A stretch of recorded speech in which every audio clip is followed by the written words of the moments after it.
Level 1 costs $40 a night. Level 8 costs $4 million a year before the aircraft has moved a meter. Between those two numbers sit 6 other levels, and almost nobody who climbs through them can tell you where the climb stopped being worth it. Level 1. The backpacker. You are moving on about $40 a day, and that number only holds because you have stripped out every convenience that would raise it. You sleep in an 8-bed dormitory with a locker that takes your own padlock.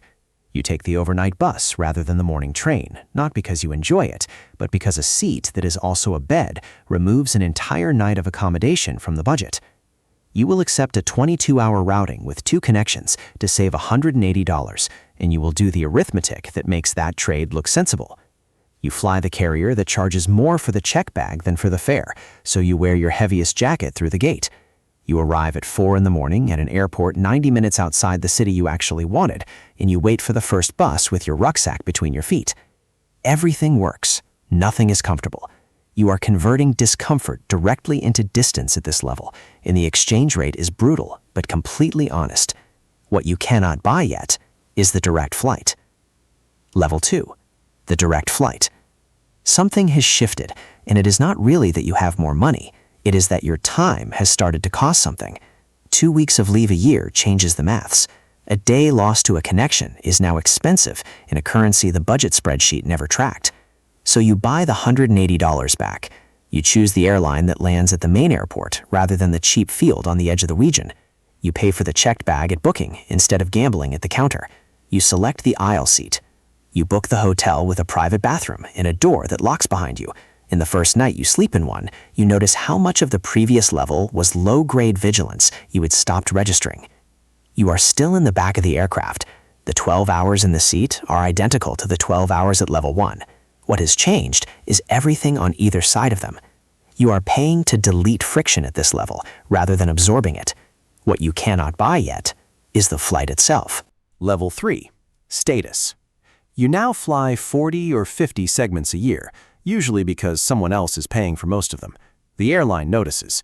A tier appears next to your name, and with it comes lounge access, priority boarding, waived change fees, and a place in a queue for upgrades. The lounge matters more than it sounds. Breakfast stops being an $11 airport sandwich. The shower before a morning meeting becomes free. 3 hours of a delay stop feeling like 3 hours. But watch how the upgrade actually works. It clears at the gate, sometimes, depending on load, and you find out 40 minutes before boarding whether tonight is a flatbed or a middle seat. You have been given the outcome without the control. The airline has calculated precisely the smallest reward that keeps you booking, and it has landed on this. The points behave the same way. You accumulate them quickly, and they buy less every year. And the seats you actually want are the ones the redemption calendar never releases. You start structuring routings around a tier you will lose in January if you stop flying, which is a strange sentence to say out loud about a benefit. You are a valuable data point at this level, tracked and occasionally rewarded, and the reward is always on the airline schedule rather than yours. What you cannot buy yet is certainty. Level 4. The flatbed. This is the level I mentioned at the start. Pay attention to it because the ladder changes character here. You now buy the business class ticket outright. Transatlantic, that is somewhere between $3,500 and $6,000 against roughly $700 in economy. 8 times the price for the same aircraft, the same runway, the same arrival time. What it buys is real. The seat becomes flat. You sleep 6 actual hours instead of dozing upright in 40-minute fragments. You land able to work, which means the day you used to lose to recovery comes back to you. Security has a separate lane. Your bag appears first. The lounge has hot food and a shower and somewhere quiet to take a call. And this is the last level where money buys you a better journey. Everything above this point buys something else entirely. And if you are climbing purely for comfort, you have already arrived and simply have not noticed. You are being carried properly at this level. What you cannot buy is the airport. Level 5. The suite. $10,000 to $15,000, sometimes more, for a first-class suite on a long-haul route. Doors that close. A separate cabin with a handful of passengers and more crew than the number of people they are serving. The comfort barely improves on level 4 because comfort peaked one level ago. What improves is separation. A car collects you and delivers you to a private check-in facility rather than a terminal entrance. You clear immigration in a room, not a hall. You are driven across the apron to the aircraft steps. You may never stand in a public part of the airport at all. The meal is prepared to order. The crew learn your name in the first 10 minutes and use it for 14 hours.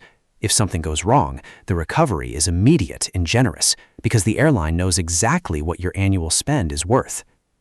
You are no longer sharing the airport with the airport this level, but the aircraft still leaves at 11:40 at night because that is when the schedule says it leaves. What you cannot buy yet is the schedule.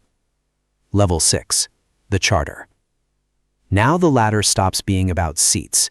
You book an aircraft rather than a seat on one. A light jet runs roughly $6,500 an hour, a midsize closer to $9,000 or $10,000, quoted by Flight Hour with positioning legs added. A 3-hour hop that cost you $1,500 in business class now costs $25,000. For that, the entire premise inverts. You arrive 15 minutes before departure at a private terminal, walk past a desk, and board. There is no queue, no gate, no boarding group. The aircraft waits for you, and if you are late, it is still waiting.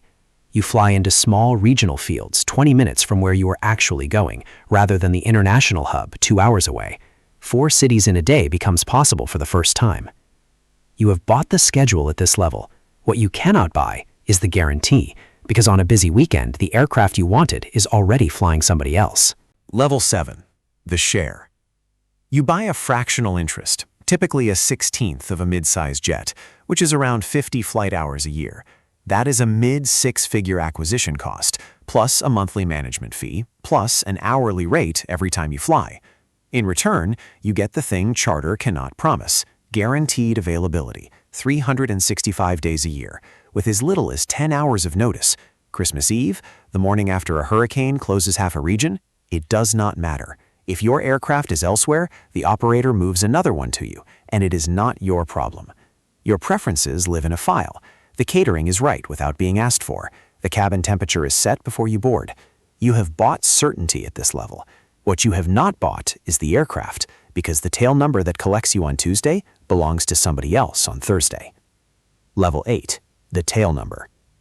An ultra-long-range jet is somewhere around $70 million.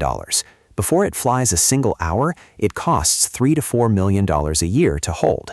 2 full crews rotating, so one is always legal to fly, a dedicated scheduler, hangarage, insurance, and an engine program you pay into monthly whether you use it or not. The aircraft is configured for you. Your bedroom, your galley, your connectivity. It sits in your hangar doing nothing, which is not waste, but the entire product. The distinction at this level is that the asset waits for the person rather than the person waiting for the asset. You decide at 9 in the evening to be on another continent by morning, and the only call required is the one telling the crew to file. There is nothing above this. Larger aircraft exist, and second aircraft exist, and none of it changes the underlying arrangement by a single degree. This is where the ladder ends. So look at what actually changed across those 8 levels. At level 1, you wait for everything. The bus, the queue, the gate, the weather, the desk agent, the 4 in the morning connection you booked to save $180. At level 8, nothing waits except the aircraft, and it waits for you. That is the whole ladder in one sentence. It is not comfort. Comfort ended at level 4, and every dollar after that was spent on minutes, at an escalating and increasingly absurd price per minute. The uncomfortable part is where the value actually sits. The jump from 1 to 4 transforms your life, and it is available to almost anyone who works at it for long enough. The jump from 4 to 8 transforms your calendar, and a calendar is only worth transforming if yours is already the most expensive thing you own. You placed yourself somewhere on this ladder inside the first 90 seconds of watching. You knew your own number before it was said out loud.